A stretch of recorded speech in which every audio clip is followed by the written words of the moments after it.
Hey guys, Mars Thinking here, bringing you another Dragon Ball Z Dokkan battle video. And so for this video, we are going to talk about the LRs that I think are most likely to get an EZA in part 2 of the celebration, or a potential part 3, although I don't think the worldwide celebration, or sorry, the 350 download celebration is going to have a part 3, as we didn't have one the previous year, or the year before I believe.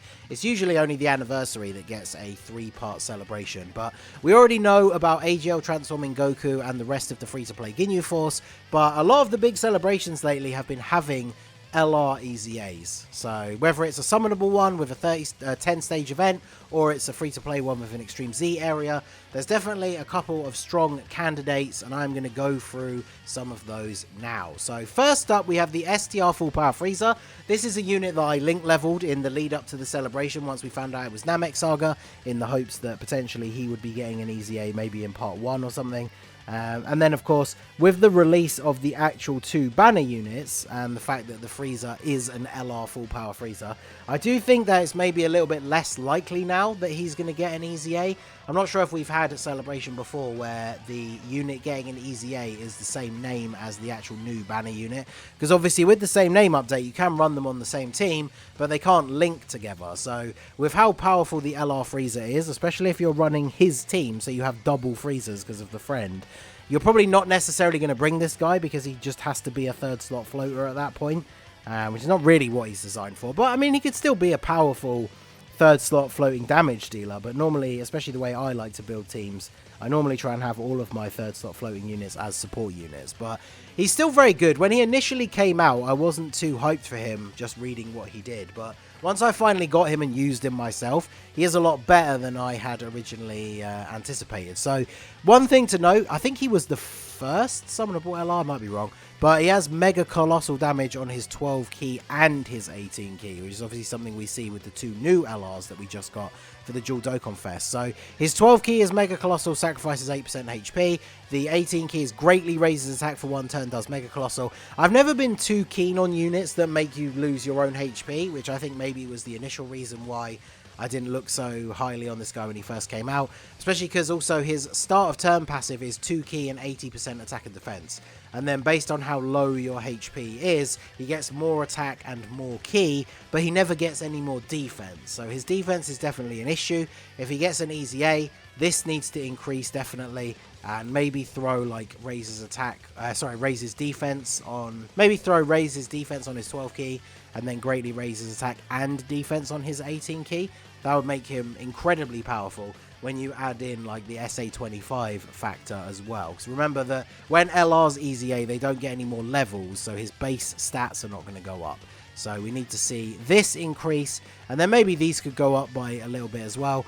When you're below 30% or 30% or less, you get a guaranteed crit as well. And at that point, he's getting like 7 key and 70% extra attack, which is nice, but obviously it's very dangerous to be starting a turn on 30% less HP and not healing, depending which event you're doing. So this guy definitely could benefit from an EZA, but I do think it's less likely due to the release of a new LR Full Power Frieza. So next up, we do have a couple of free-to-play LRs to talk about, and that is both versions of the Ginyu Force. So we know that the free-to-play ones are all getting an EZA, the 5 separate farmable members. When that event first came out, you had to get all 5 of the members done and fully leveled up and everything to unlock this guy.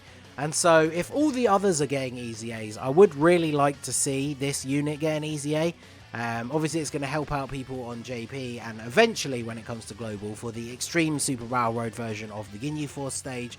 Even if he doesn't get one, it's not going to be too bad. I mean, that stage is still beatable on JP anyway. I don't know if I've seen anyone do it with no items yet without the EZAs for the Ginyu Force, but even if the base members just get EZAs, it would still be doable. But this guy with an EZA would be cool. Bump up the leader skill to like 120, because I mean, it's the Ginyu Force. Like, the EZA units are actually looking like they're going to be pretty good. So having a decent lead for them would be actually really cool, rather than 100%.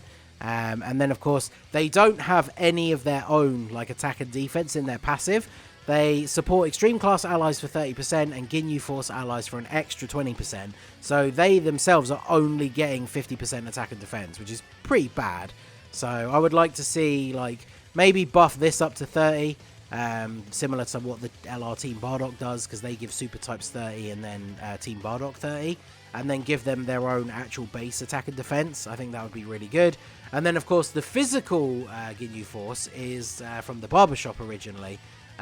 They've been around for a long time, so they really need an update. Their passive is 3 key and 7,777% attack. So this needs to be upgraded to like 3 key, maybe what, 30 or 40% attack, since it's only attack, or throw in defense as well, and then it could be like 20 or 30%. And then, of course, they need their own base attack and defense as well. Change the leader skill to maybe 100%. If it's all types, we've got a couple of all types 100%, so I don't think that would be too broken. So, yeah, these guys, I would love to see one or both of them get an EZA, just so we can have a full EZA'd Ginyu Force team. I think that would be super good, especially for Super Battle Road as well. So, because this guy is super old, I'd really like to see him get an EZA. So, next up, we have the physical trunks. Now, this stems from the theory going around that because of the, largely I think because of the fact that the banners and everything are very much focused on the very end of the Namek saga. I've heard a lot of mumblings about maybe we'll move into the events right after the end of the battle on Namek, but before the Android/Cell saga technically starts, even though Dokkan categorizes this guy as being on the Android/Cell saga. But yeah, Super Saiyan Trunks, Mecha Frieza, that kind of stuff. A lot of people are speculating that like the Part 2 LR or Part 2 in general could be based around this particular event. So I talked about it in yesterday's video, but I would love to see like an LR Mecha Frieza as the Part 2 LR. My ideal one would be an LR Vegeta that has the Zenkai where he gets healed by Dende, if they are staying Planet Namek. But if they are moving on to this, an LR Mecha Frieza would be pretty awesome. But that, of course, opens the door for this guy to get an EZA. In the Worldwide Celebration, they have done in the past, where they've brought out a new LR, and then they've had a revamped SA. So last year, Physical Angel Vegeta came out, Margin Vegeta got his 12 key SA revamped, and then they were both featured on the banner. Now, at the time, we didn't have LR EZAs, so it'd be pretty cool if whichever LR gets an EZA is the second featured unit on the Part 2 LR banner, because obviously it makes it easier for you to get more copies of them, which could be useful for some people for sure. And then, yeah, they could follow the same trend, like give this guy an SA revamp and an EZA, and have him as the second featured unit, because obviously his 18 key is an epic moment in Dragon Ball, the whole cutting up Mecha Frieza. Like if they revamped that into current Dokkan quality animations, that would be absolutely amazing. So this guy needs an EZA for sure. He has 120% attack and a 50% chance to crit built into his passive, so he desperately needs defense. Like attack and defense 120% would be fine. Maybe buffed up a little bit for the attack, but even just attack and defense 120%, high chance to perform a crit. And then you could easily give him, he raises defense by 30% on both of his supers, so give him like raises attack or something as well to offset this, or just increase this number. And then he has a very solid link set.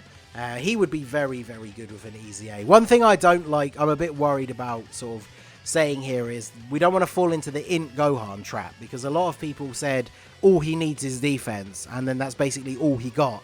And so people were super underwhelmed by his EZA. So I don't want to say that all this guy needs is defense. He needs defense, bump up the attack a little bit, maybe improve the super attack effect. But I mean, the fact that he has a 50% chance to crit built in is pretty nice. So this is a unit that you want to go like full additional. So having some sort of special effect on his super attack. Maybe if they gave him like infinitely stacks attack on his 12 or 18 key, or both, that would be super good, because then he's a unit that you already want to give a ton of additional to, because he can get guaranteed crits. And so if he was infinitely stacking attack whilst also having a decent defense, he'd be really good in long events as well. So following on in the same vein as this event, I thought an EZA for these guys would actually be pretty cool. Now, they are a newer unit. They only came out on Global in 2020, so this unit is only, what, like a year and a bit old? So I'm not even necessarily saying that they need an EZA right now. They are still a very solid unit, but we've seen that Dokkan is more than willing nowadays to EZA units that fit the theme of the celebration that they're going for, rather than just necessarily a unit that actually needs an EZA. So these guys would be pretty cool. I mean, their leader skill definitely needs a buff. Wicked Bloodline 100%. I mean, it's nice for free to play, but could make that at least 120. Colossal damage and lowers attack is fine. Mega Colossal raises extreme class allies attack by 30%. So just chuck like raises defense on one or both of their supers. And then attack and defense 66%, an additional attack 20% per Wicked Bloodline category ally on the team up to 60. So just make that attack and defense. Bump this up to like 100%. And then key 9 when there is a Super Saiyan's enemy. They would actually be insane. If this was 100%, and then this was attack and defense 20% per ally up to 60. It means with only 3 other allies on the team, they'd have 160% base attack and defense. They would be very, very strong after that. Because I think this is a fun unit, but they don't see a ton of use. And I think EZAing them would be pretty damn awesome. And last but not least, we do have the theory that we could get something themed around Bardock, because we do know that the win-lose cards for the JP versus Global Showdown in Part 2 is a Bardock and a Freezer. So maybe the Part 2 LR even is going to be a new Bardock, but an EZA for this guy, it follows the same vein as like the Trunks. An EZA for this guy and a super attack revamp would be awesome, because I really like his 18 key where it shows like his fist and it shows the other members of Team Bardock as he like charges up his attack. I think if they redid that in current like quality animations, that would be insane. Because I actually really like this unit. I link level 10'd him. I showed him off recently on a video on the AGL Bardock team. And I think on his highest attack stat turn, he was hitting well over like 6 or even 7 million attack stats. So with an EZA, he's another unit that's in that same kind of boat where he really does need more defense for harder or longer term events. He's a unit that I would love to see getting like infinite stacking. And then he'd be super good in those longer events. He does get a defense buff when there's 2 or more enemies, which makes him useful for Super Battle Road, because he does also seal on his 12 key, which again is really, really useful for Super Battle Road. So he's got attack and defense 70%. We can bump that up a little bit. He gets an extra 30% when performing an Ultra Super. So obviously his Ultra Super just hits even harder, which, I mean, it generally does anyway, because he greatly raises attack for 1 turn on his 12 key. But the 18 key has the sealing effect. So normally you only really want to go for the 18 key. So I think maybe they could throw like greatly raises attack and raises defense for 1 turn, because that gives you more of an incentive to want to get the 12 key on a turn where he's maybe going to take a whole bunch of attacks, and then have this be like raises defense or something. I don't know, maybe. Maybe have this greatly raises attack and defense for 1 turn, and then have the 12 key just raises defense normally. That'd be pretty interesting. And then, yeah, you just bump up these stats a little bit. Key +4 when facing only 1 enemy is fine. I mean, if it goes up to like 5 or 6, probably doesn't make a huge amount of difference. And then if this went up to, say, like, they could make this guy a Super Battle Road must-have, right? Because Seal is really good. Imagine if they gave him, like, defense 100% when facing 2 or more enemies. Or even, like, damage reduction. Although they probably wouldn't straight out change defense for damage reduction. But that would be pretty cool as well. He does have decent links, and he's on decent teams. It's a bit of a shame that he's a Showering the Limit unit, but he is really, really good. So I would love to see an EZA and like a super attack revamp for him. So those were the few that I decided to pick out here. Let me know if you have any theories, not just about which LR could get an EZA next, but obviously who you think the Part 2 LR could be. I did mention it yesterday, but I haven't made the Twitter post yet. So if you're watching this video as soon as it goes out, go check out my Twitter. The link is in the description. It's at @TheMaskedNingen. I'm going to put up a post asking you guys what you think the Part 2 LR is going to be, and then I will make a video about that in the next day or 2. So make sure you go and give me your opinions over there. I might put one on the community tab as well, because I know some of you guys don't use Twitter, and we'll go through those in a video. So let me know all of your thoughts down below in the comment section. So that is going to be it for the video, guys. This has been the Masked Ningen. Smash that like button, subscribe to the channel if you are new, check out the links down below for the Discord and the merch store, and I will see you all again soon. Have a good one.